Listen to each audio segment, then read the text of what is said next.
and complementarity with the European Union remain key, and that a stronger EU means a stronger NATO.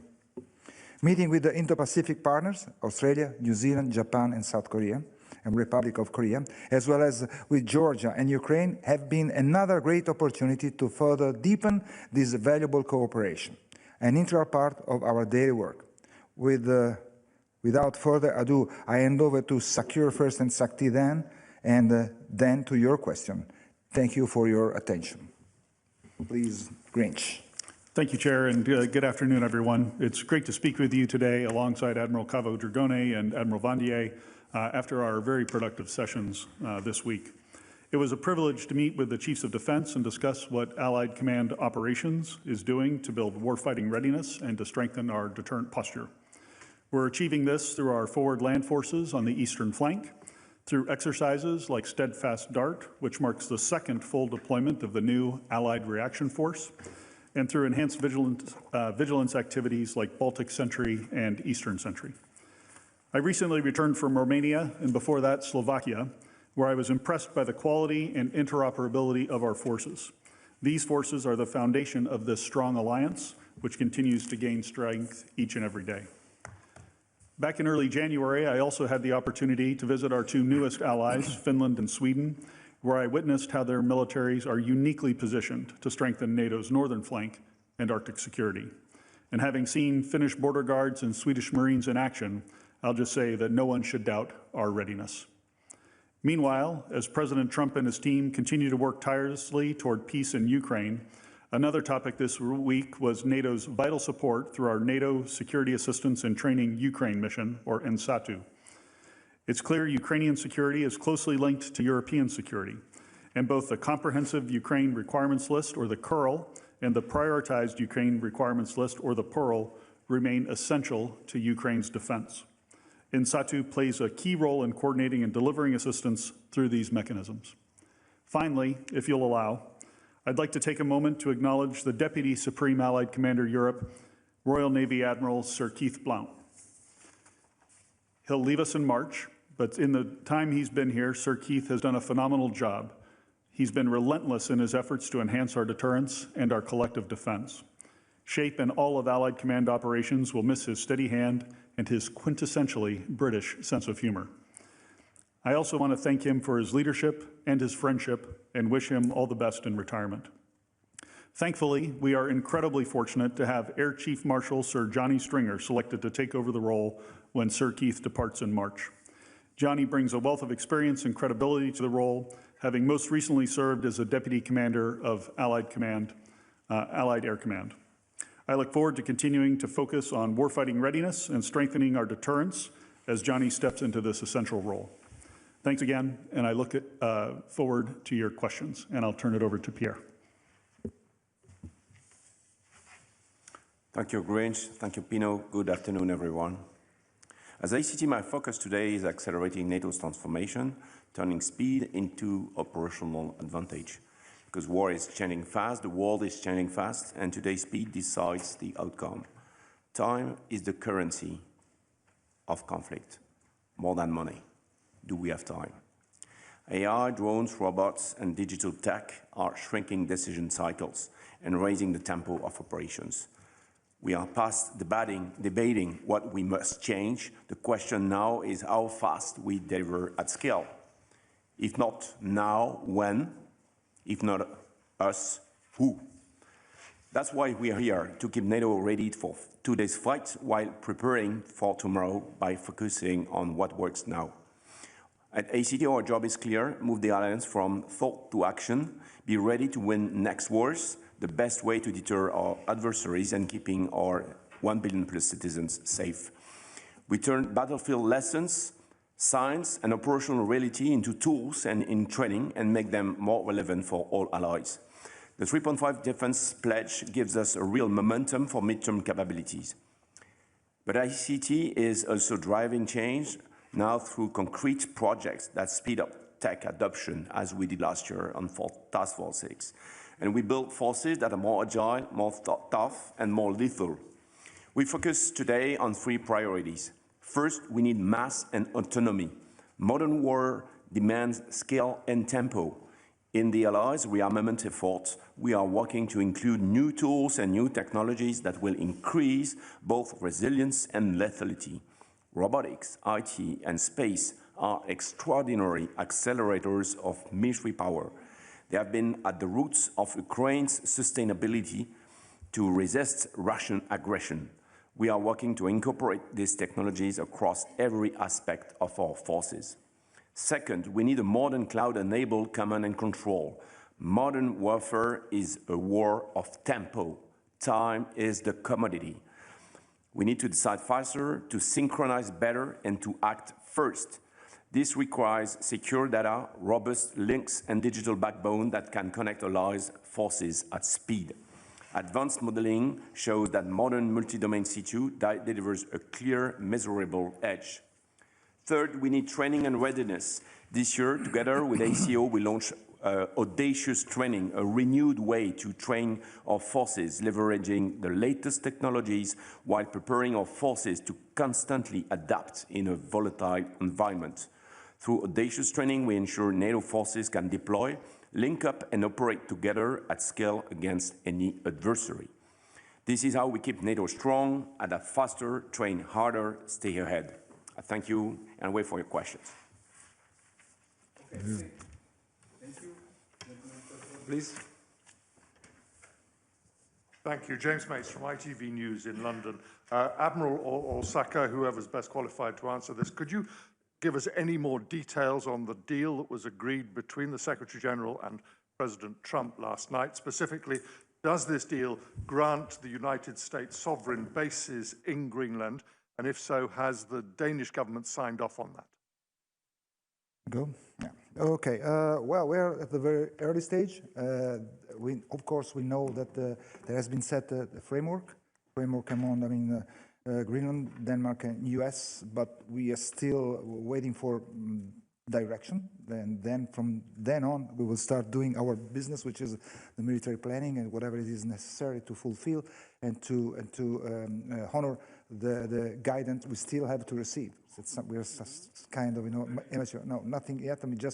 We are just knowing that there is a framework, and we will work on that as soon as they give us, all the frame. Yes, the gentleman, please. Thank you. Dan Michaels with the Wall Street Journal. For all of you, I'm curious, you're trying to plan for more unified NATO for the future, but we've just been through a week that essentially pitted allies against allies, with even discussion of one ally using military force against one or more others. How difficult does this make your work, and how do you manage to get on with what you're doing when there are distractions like this that potentially put your forces in conflict with each other? Thank you.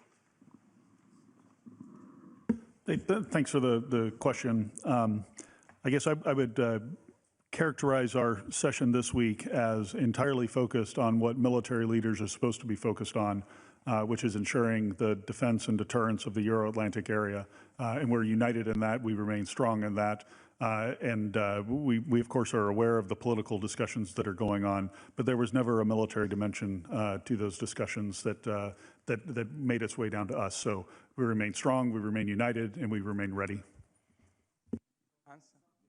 We had a great proof that what Grinch just said is what happened, because right in this week we had this meeting, the military committee in short section with the top level military leaders, and I'll tell you what, it was something totally, uneventful from this point of view and totally swift. Answer, please. Okay. Can you hear me? Yes. My first question goes to Saker. I would like to know if in your planning, in your strategy at the moment, it is foreseen or you're studying a possibility to activate an Arctic Sentry sort of operation if the leaders gives you the go-ahead, and what that would entail technically. And to the others too, I would like to know, when we now are talking about Arctic security, what, in your view, it is needed on top of what we already have to secure that particular region For instance, the Russians have nuclear-powered icebreakers. I don't think, if I'm mistaken, that the NATO has one of those. So what, in terms of capabilities, we should prepare and increase to tackle security challenges in that particular region? Thank you. Okay, thanks. I'll start. First off, just on the potential for an Arctic mission, whether we call it Arctic Sentry or something else. We've done no planning yet. We have not received political guidance to move out. We're aware of discussions about this, of course, and therefore we're doing some thinking about how we would organize for it, but no planning has started yet. But we're ready. We've got a ton of expertise at SHAPE headquarters and across all of Allied Command operations that could be applied to this. One of the things that we recently did was realign the boundaries of our joint operations areas that put all of the Nordic nations and the Arctic under one command, our Joint Force Command in Norfolk. So that command is very well postured to continue looking at Arctic issues. So whether there's an operation or not, I'd also just emphasize across SACEUR's area of responsibility, we have a 360-degree approach to the threat. So as we look at implementing our deterrence and defense of the Euro-Atlantic area and that strategy, we have already been executing a number of operations in the Arctic over the time that I've been in command and before.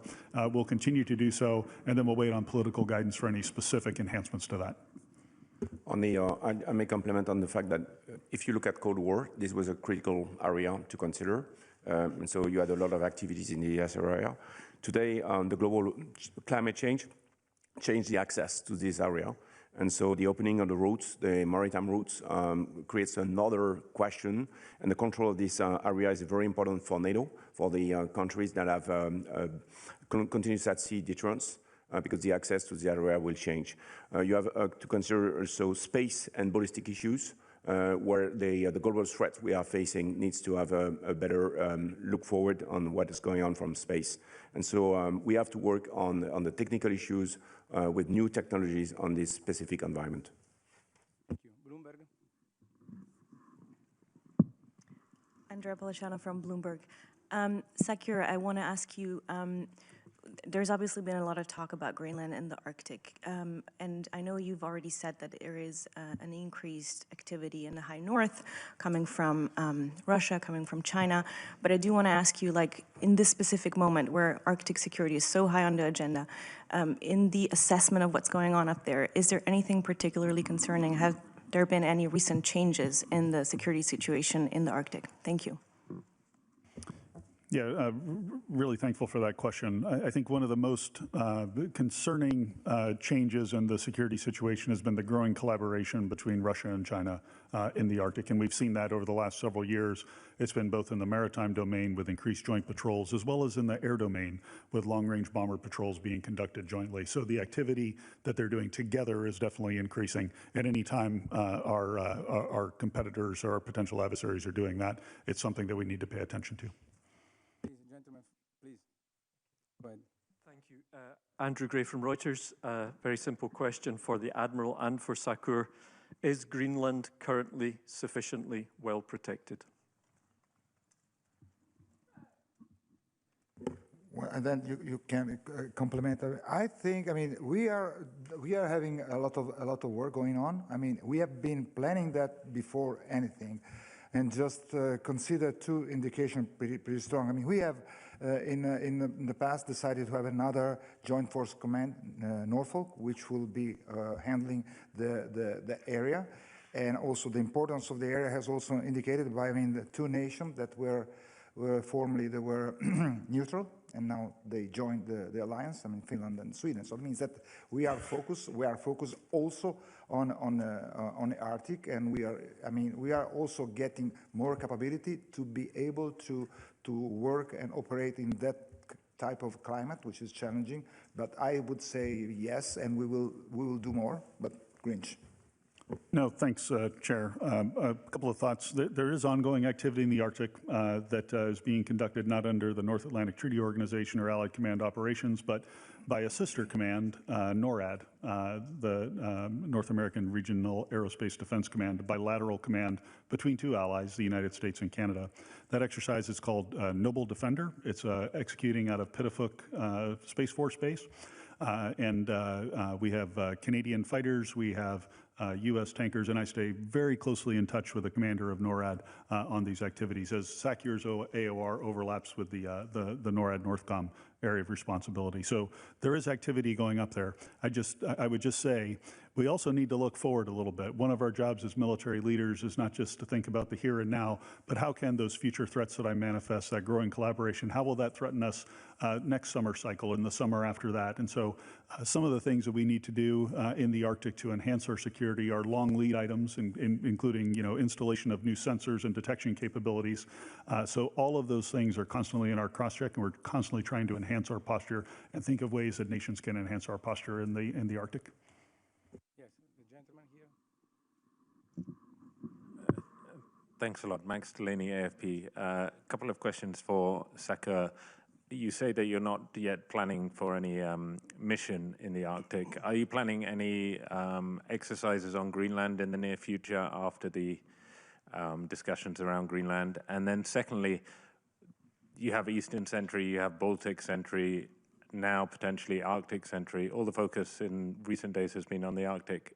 Do you feel that NATO risks being stretched too thinly, and that you risk losing focus on the main threat from the east? Thank you. No, thanks for the question. There are a few exercises that are planned upcoming in the Arctic over the coming months. I'll refer you to my public affairs officer, and he can get some details on that to you.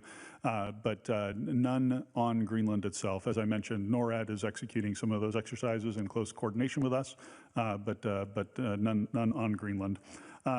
As far as if we are tasked to do some other vigilance activity, the Alliance has plenty of capacity here to meet all the requirements. And leveraging the North American side of the Atlantic, the Transatlantic Alliance, to provide some of those capabilities, especially in the maritime and air domain. There's a lot of synergy with how we can do this based on the geography. Hello, Romanian Public Television. My question is for SACEUR. What key courses of action does the Alliance intended to pursue this year to ensure the protection and strengthening of NATO's strategic interests in the Black Sea region? No, thanks. I was just in Romania over the last few, the early time of this week, and I guess a couple of things. We're doing a lot there right now in the Black Sea region. We have 2 forward land forces in Bulgaria, led by the Italians, in Romania, led by the French. And I was able to visit the French forward land forces. And maybe I'll just tell you a quick story. I think this is the heart of transatlantic solidarity. You had an American SACEUR go to visit our multinational Corps Southeast, commanded by a 3-star Romanian officer who had a Canadian sergeant major by his side. And then the 3 of us went out into the field to visit the colonel, the French colonel, the commander of the 501st Regiment, who formed the core of that forward land force. But it wasn't just French soldiers that were there.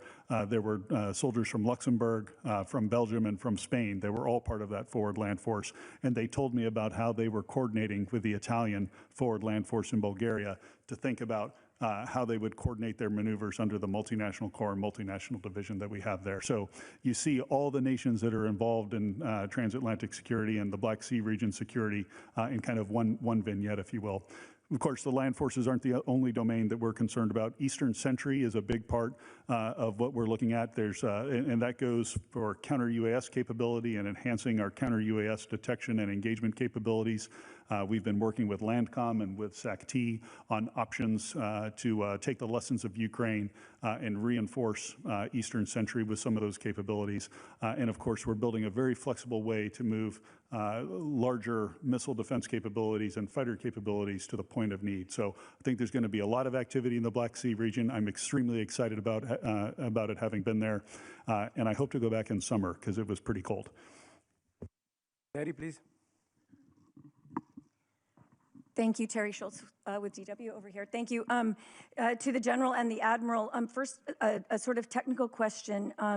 SACEUR, are there any security gaps that could be improved if, for example, the United States had actual ownership of the land on which its hypothetical bases were sitting? I know that there's not a lot of precedent for that, but it's a question that's coming up. And then to you and the Admiral, of course, you're reassuring everyone that Greenland is not in any immediate danger, but you have the Prime Minister of Greenland warning his citizens to prepare for an invasion.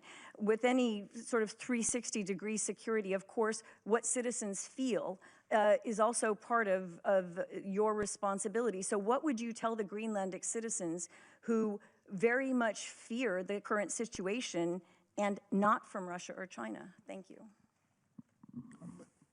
And you can jump in, of course. I mean, that's the reassurance that we have this kind of framework. I mean, I think that that should be enough to know that, I mean, negotiations are going on. I mean, they are discussing at the political level. There is no any kind of, I don't think they should have any kind of fear, because it's something that has been stated clearly that, I mean, they're talking the best solution for everybody. And since it's a three-party discussion, negotiation with Greenland, I mean, they are represented. So I think I'm pretty confident there should be no fear from my point of view, of just trying to put myself in their shoes. Yeah, I think I would say to the citizens of the 1 billion citizens across the alliance, including those in Greenland, that our collective commitment to Article 5 remains ironclad. Thank you. The lady in the center, please. Yeah, I don't think I can comment on that. There's a number of things that intersect here that are beyond my remit, if you will. So, you know, Golden Dome and those sorts of things. I don't understand all the technical details for it.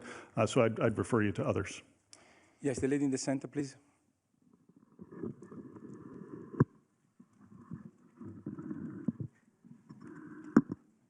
Hi, thank you. Laura Jakes with the New York Times, also for the General and Admiral Dragongene, please. As initial details of the Secretary General's conceptual framework for securing the Arctic, including Greenland, are being discussed both here in capitals and also in NATO headquarters, to what extent did the Chads this week and their missions voice support for it? Thank you. Yeah, I'll just say we had no discussion about that security framework. We found out about it when everyone else did when it hit the news yesterday. So there was, even though it's been reported elsewhere that we had some military discussion, that is not correct.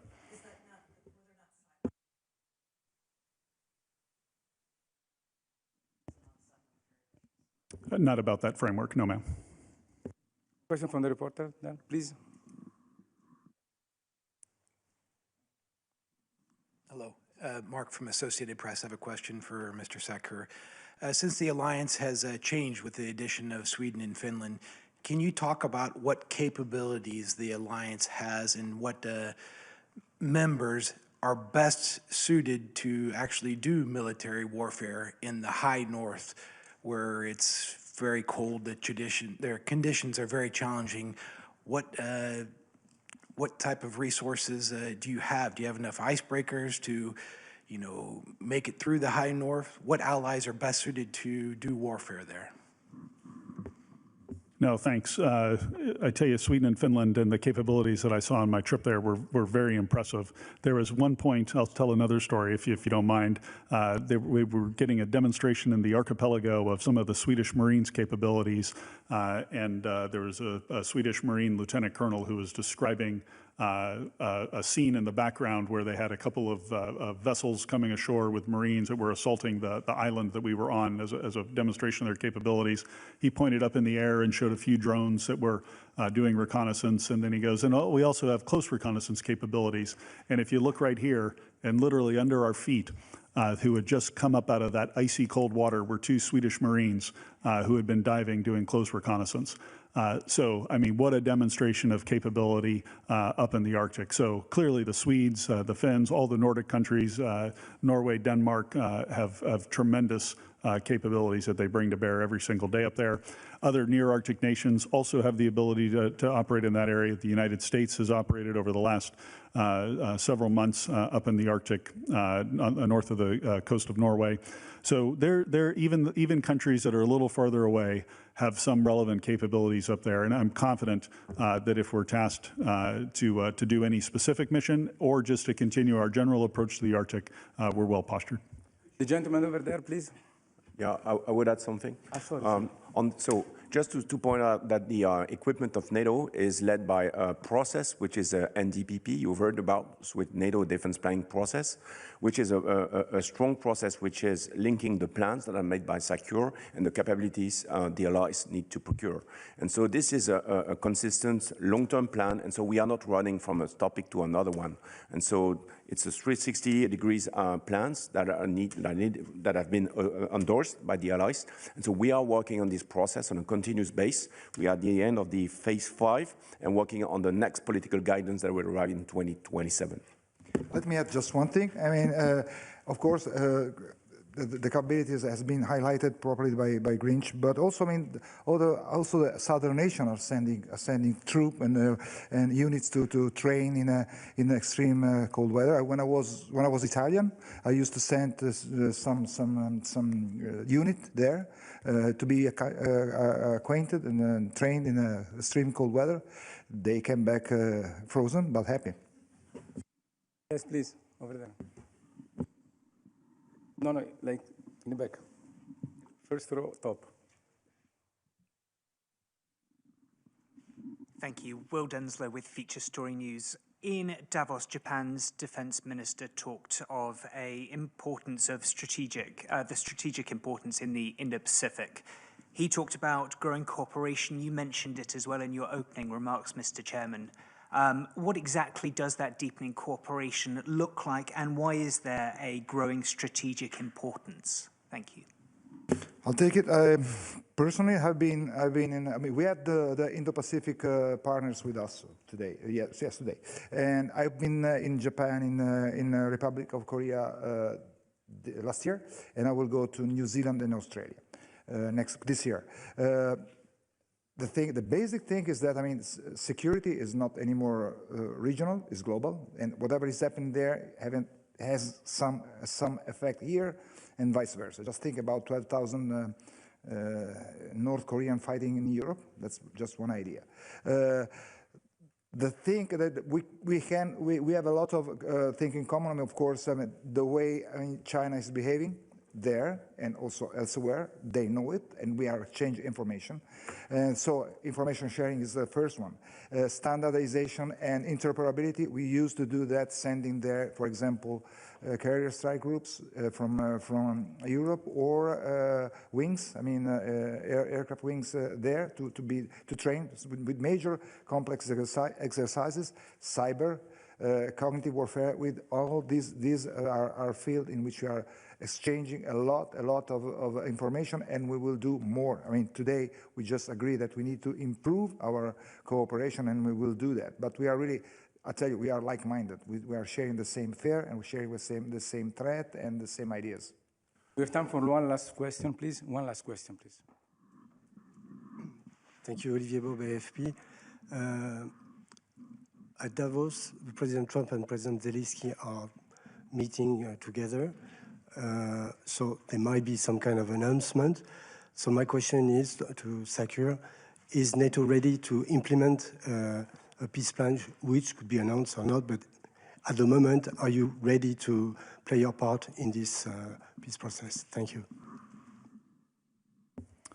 Yeah, thanks for the question. You know, first off, I think we all applaud President Trump's efforts to achieve peace in Ukraine, given the incredible amount of carnage that we see on the battlefield there.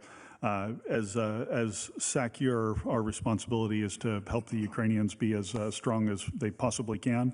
I suspect that we continue to do that in peacetime, although the parameters of the peace deal will be what defines that. But we're ready to do whatever we're asked. Thank you. Thank you very much, gentlemen. This concludes our press conference, and thank you for being here with us.